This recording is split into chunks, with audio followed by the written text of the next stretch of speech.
అందరికీ praise lord. ఈరోజు మన ఎంకరేజ్మెంట్ కీర్తనలు 43 నుండి బైబిల్లో చెప్తుంది ఏంటంటే, దేవుడు మన నోట్లో కొత్త పాట పెడతాడని చెప్పేసి.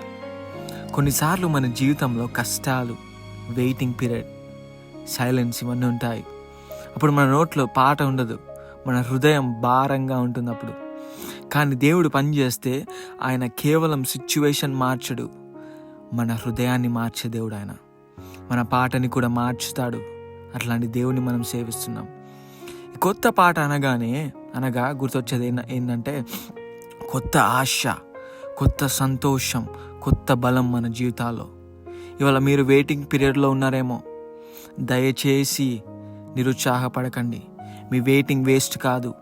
దేవుడు మీకోసం కొత్త పాట ప్రిపేర్ చేస్తున్నాడు. మీరు ఆ పాట పాడినప్పుడు వేరే వారు చూసి యెహోవా మీద నమ్మకం పెట్టుకొందురు. సో ఈరోజు ధైర్యంగా ఉండండి. దేవుడు ఇంకా పని చేస్తున్నాడు మీ జీవితంలో ఒక కొత్త పాట దేవుడు రాస్తున్నాడు. దేవుడు మీ అందరినీ దీవించును గాక. ఆమేన్.